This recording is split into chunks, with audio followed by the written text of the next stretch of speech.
¿Qué tal amigos? Bienvenidos de nuevo un día más al canal.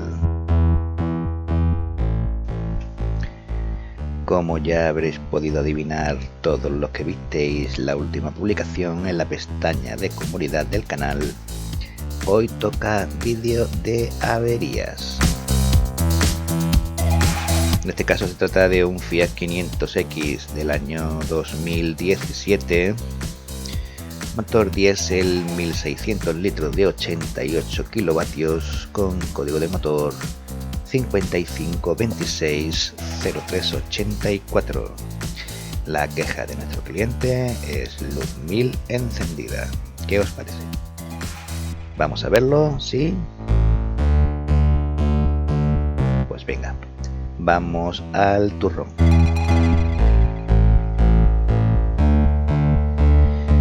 Bien, aquí tenemos nuestro pequeño Fiat X, ya no tan pequeño, ya ha crecido un poco. Y bueno, pues lo que nos informa el cliente es de que por la mañana, cuando arranca el vehículo, pues se queda el testigo de averías, la luz 1000, pues queda permanentemente encendido. Bien, comprobamos que efectivamente la luz permanece encendida y pasamos, como de costumbre, a realizar nuestra inspección preliminar. Aquí comprobamos la tensión de la batería y estado de la batería, muy importante. Comprobamos el estado del cableado, estado de arneses, conectores, líquidos, niveles, etcétera, etcétera, como ya sabéis. Como no encontramos pues ningún tipo de anomalía que sugiera la aparición de este DTC, pues bueno, pasamos a nuestra máquina de diagnosis y nos arroja el código de averías P0130. Aquí tenemos nuestro diagnóstico. En este caso nos arroja el P013000, sufijo 00. Como ya sabéis, este sufijo, cada fabricante pues le da su significado particular.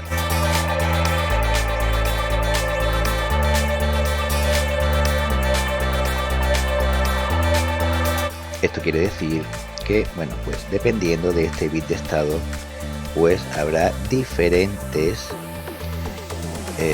formas de estado del DTC. Es decir, este DTC nos hace referencia a una avería en la sonda lambda y el bit de estado pues nos hará referencia a en qué posición, en qué estado se encuentra el componente cuando produce este DTC, o bien nos indicará en qué estado se encuentra el DTC. En este caso, por ejemplo, nos dice que está almacenado en memoria, es decir, que está presente. ¿Okay? La descripción de este código, bueno, pues diagnosis en el cableado de la sonda lambda anterior, circuito abierto, es decir, nos está diciendo que en alguna parte del circuito de la sonda lambda pues tendremos un circuito abierto, ¿vale? Y en concreto nos hace referencia a la sonda lambda anterior, es decir, la sonda lambda está situada justamente a la salida del escape, la primera que encontramos en la línea de escape. Bueno, ¿cómo vamos a diagnosticar una sonda lambda? Pues yo creo que deberíamos de conocer un poquito el componente, ¿vale? Para diagnosticar correctamente una avería, pues debemos de conocer el componente, ¿vale? Cómo es, cómo trabaja y cómo funciona. Así que aquí vamos a ver muy por encima cómo es o qué es una sonda lambda y para qué sirve. Bueno, pues la sonda lambda es un componente de vital importancia, sobre todo en los motores gasolina, que está situada en la línea del escape y en la que nos va a medir la cantidad de oxígeno que hay en los gases de escape, convirtiendo esta medida en una señal eléctrica que mandará a la centralita, a PCM y que utilizará para regular la composición de la mezcla. Es decir, si esta sonda mide mal, pues la composición de la mezcla estará mal, ¿de acuerdo? Y tendremos un vehículo con mezclas muy ricas o mezclas muy pobres, ¿vale? Y unas emisiones fuera de medida totalmente. Así que aquí podéis ver la importancia de este tipo de sondas. Existen varios tipos de sondas lambda, ¿de acuerdo? Todo esto podremos verlo más detenidamente en un vídeo posterior, donde hablaremos de todas ellas y las describiremos con la mayor precisión posible.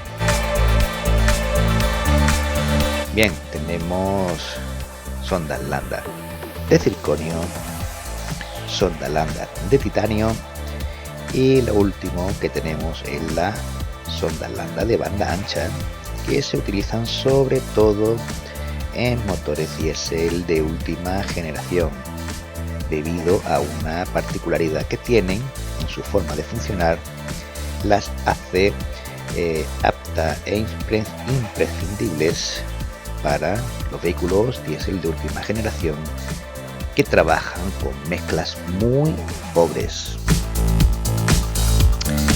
Tan pobres que ninguna de las dos sondas anteriores son capaces de medir.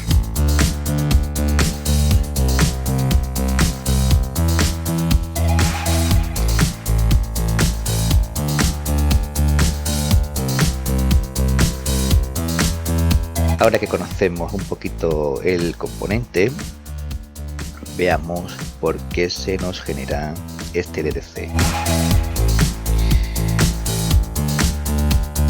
Bien, echando mano de nuestro manual de diagnosis, de nuestro programa de datos técnicos, bueno, pues vemos que la descripción del código P0130 nos habla del sensor calentado de oxígeno 1, bloque 1, circuito defectuoso.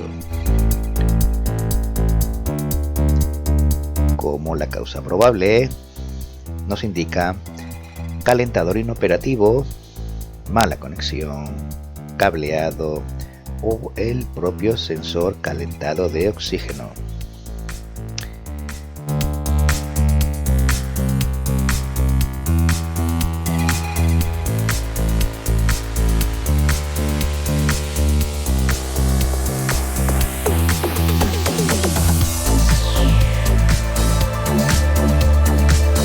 Cuando nos habla de calentador inoperativo, pues nos hace referencia al elemento calefactor que hay incorporado dentro de la sonda lambda, ¿vale? No confundáis esto con una bujía de precalentamiento, con los calentadores famosos de los motores diésel, ¿ok? Bien, en esta otra descripción también nos dice que puede ser el cableado, el sensor o el PCM. Ya sabéis, las tres Marías, sota, caballo y rey: cableado, sensor o módulo.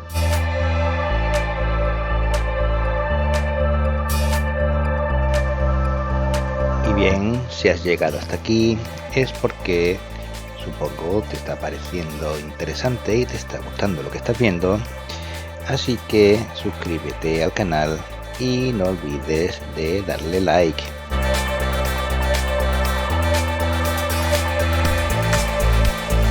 Y continuamos con nuestra descripción del código. Pues tomamos nuestro diagrama de cableado, ¿vale? Que si prestamos atención nos daremos cuenta de que en el sensor de oxígeno, marcado como U1, pues tendremos 1, 2, 3, 4, 5 y 6 cables.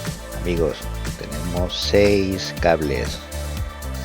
¿Por qué tenemos 6 cables? Bueno, pues tenemos 6 cables porque se trata de una sonda de banda ancha, la que vimos anteriormente. Es una sonda especial. Esta no funciona como las dos anteriores, como la de circonio y la de titanio. ¿De acuerdo? Las sondas de circonio y de titanio pues funcionan entre unos valores de 0,2 a 0,8 o 0,1 a 0,9 voltios, ¿de acuerdo? Aprovechando la particularidad que tienen tanto el circonio como el titanio de su capacidad de absorción de iones, ¿de acuerdo? Volviéndose positivo o negativo dependiendo de la cantidad de oxígeno que haya en los gases de escape. Pero como ya dije antes, los motores diésel de última generación trabajan con mezclas extremadamente pobres que superan los valores de 0,1 a 0,8 voltios o 0,9 voltios, ¿de acuerdo? Y no siendo válidas las dos sondas de circonio y de titanio, y es necesario utilizar una sonda de banda ancha, como esta de aquí, que supera ampliamente este rango, pudiendo llegar a más de 2 voltios. Ok, por eso esta sonda de banda ancha es la que tenemos aquí y tiene 6 cables puestos que se componen de una resistencia, un elemento calefactor, tiene una cámara de medición y tiene una cámara de bombeo, ¿de acuerdo? Todo esto, si lo queréis, lo veremos en un vídeo posterior donde hablaremos y explicaremos específicamente cómo funciona este tipo de sondas, que es bastante interesante. Bien, pues ¿cómo diagnosticaremos esta avería? ¿Cómo diagnosticaremos esta sonda? Bien, puesto que el código de averías hace referencia directamente al elemento calefactor, pues lo que haremos será comprobar esta parte de la sonda, ¿vale? Es decir, nos centraremos en el terminal 4 y en el terminal 3 de la sonda. Por ahora nos vamos a olvidar de este resto, ¿de acuerdo? El código de avería nos hace referencia solo a esta parte del componente. Bien, para comprobar este elemento calefactor, bueno, pues este es muy sencillo, ¿vale? Lo que haremos será comprobaremos la resistencia interna y el suministro de tensión, ¿de acuerdo? Para ello, bueno, pues desconectaremos el conector y mediremos directamente entre el pin y el número 3 y el pin número 4 en el sensor, ¿vale? Los dos cables del sensor, mediremos la resistencia, ¿vale?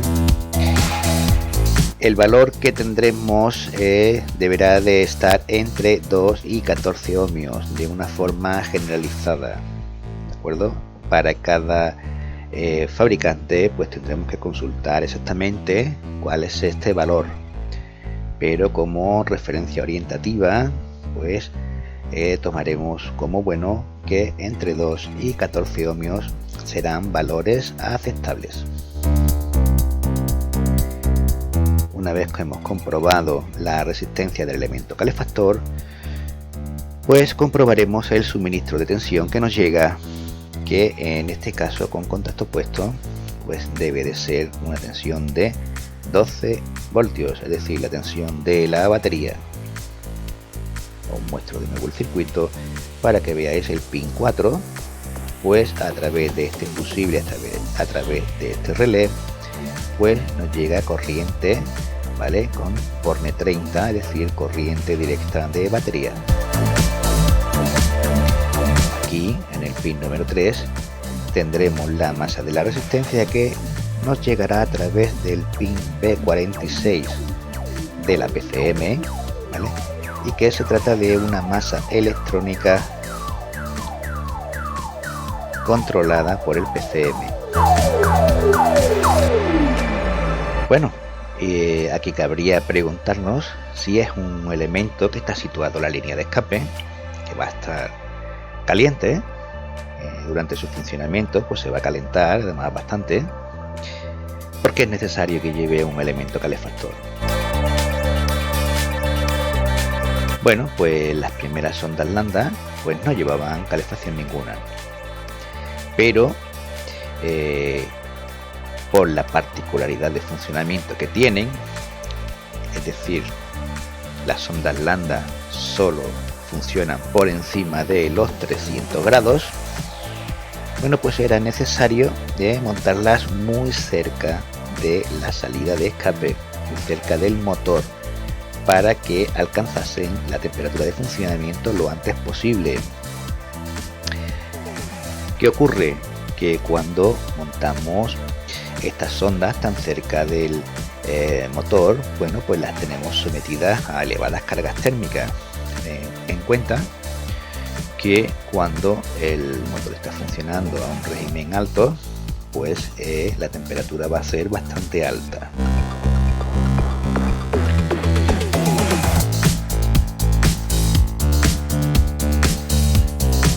Bien, pues esto, como podéis imaginar, pues un elemento que se somete a elevadas cargas térmicas pues sufre bastante y se deteriora bastante. Entonces, montando una calefacción propia, bueno, pues podemos conseguir varias ventajas. En primer lugar, conseguiremos que la sonda alcance su temperatura de servicio en un tiempo menor. Y además las sondas que están calefactadas pues tienen un tiempo de reacción menor, con lo cual el motor estará contaminando durante un tiempo bastante menor.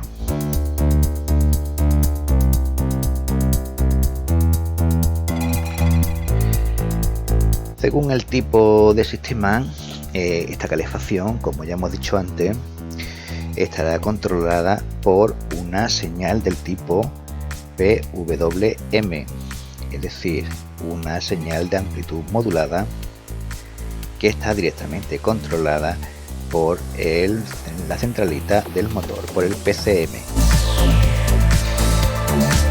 Para poder ver este tipo de señal y comprobarla, pues utilizaremos un osciloscopio.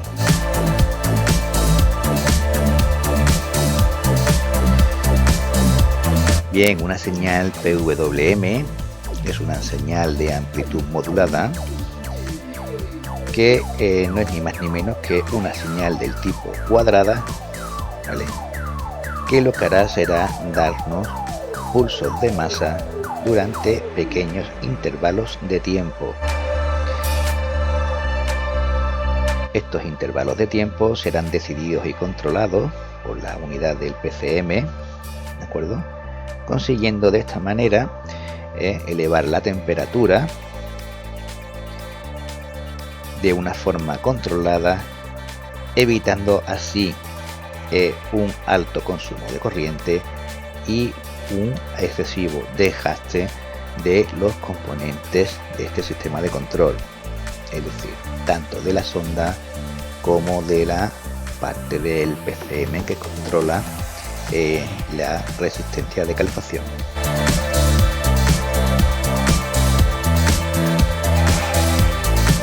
Es decir, en vez de hacer una conexión continua durante un periodo de tiempo determinado, lo que hace es dar pequeñas conexiones muy rápidas, pero muy cortas y muy continuas en un corto espacio de tiempo, logrando así pues alcanzar la temperatura de funcionamiento y teniendo así un control muy efectivo y muy eficiente de la temperatura que se necesita de alcanzar, que de la otra forma con un pulso continuo pues sería bastante complicado. Bien, la avería que teníamos en nuestra sonda Lambda, que no lo he dicho antes, bueno, pues cuando hicimos la comprobación de la resistencia del elemento calefactor entre el terminal 3 y el terminal 4, pues teníamos un circuito abierto, es decir, la sonda, la resistencia del calefactor estaba cortada, estaba circuito abierto, estaba cortada, por eso se nos generaba el DTC.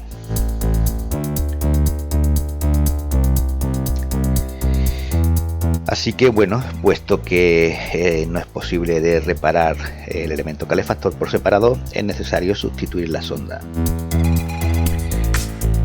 A la hora de sustituir la sonda, bueno, pues tendremos algunas precauciones durante su instalación.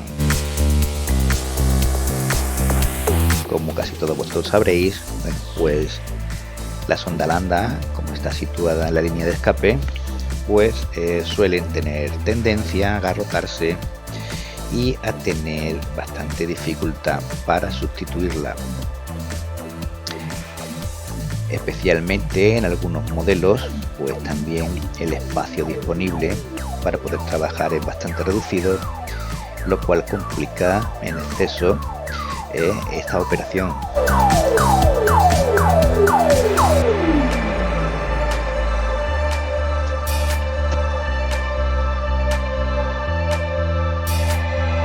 Cuando hayamos conseguido desmontar la sonda vieja, bueno, pues revisaremos con especial atención la rosca, puesto que si queda algún daño en la rosca o queda algún tipo de rebaba o algún tipo de suciedad, bueno, pues podría ocasionar que no consigamos una correcta instalación de la sonda nueva, pudiendo no efectuarse un correcto sellado, propiciando una fuga de gases o una admisión de aire no deseada que, bueno, pues podría engañar la señal que estamos midiendo.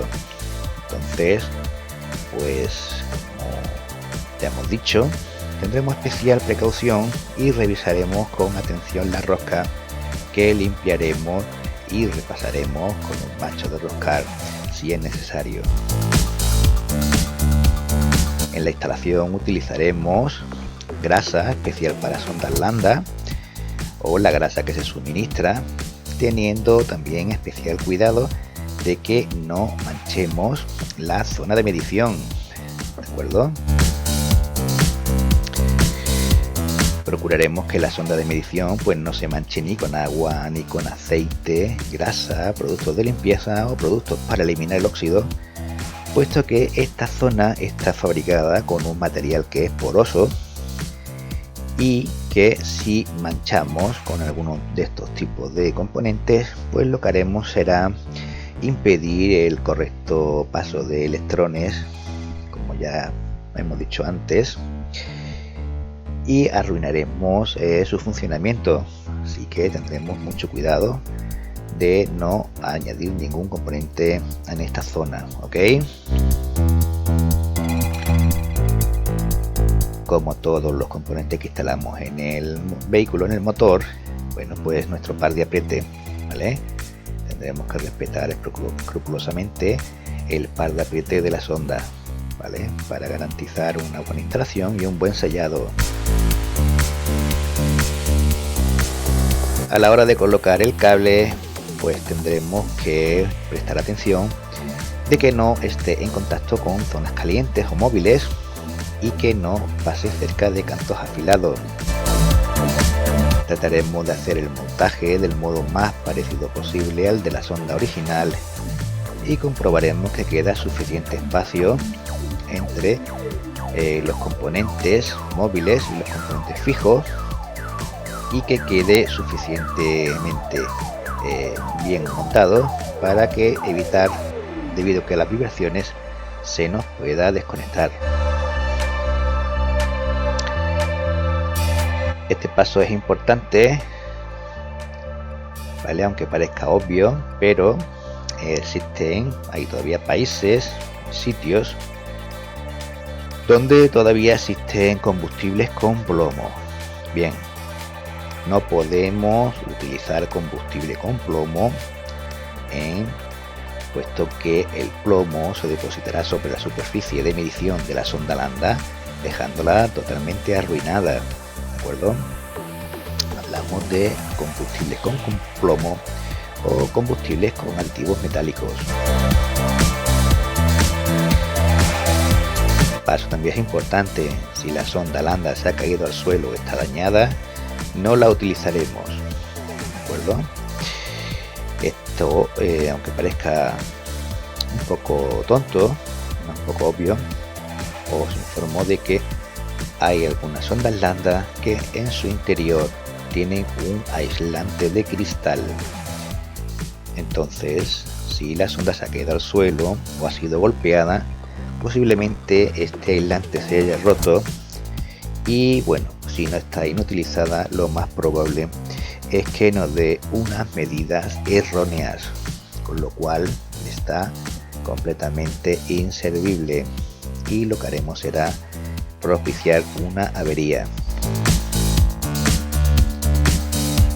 Y nada más amigos, este ha sido el vídeo por hoy. Espero que os haya gustado. Si os ha gustado, pues no olvidéis darle al like y suscribiros al canal. Si tenéis alguna duda, pues como siempre podéis hacerme las preguntas que veáis oportunas en los comentarios y trataré de responderos lo mejor y lo antes posible. Así que nada más amigos, muchas gracias por ver el vídeo y nos vemos en el próximo. Chao, chao.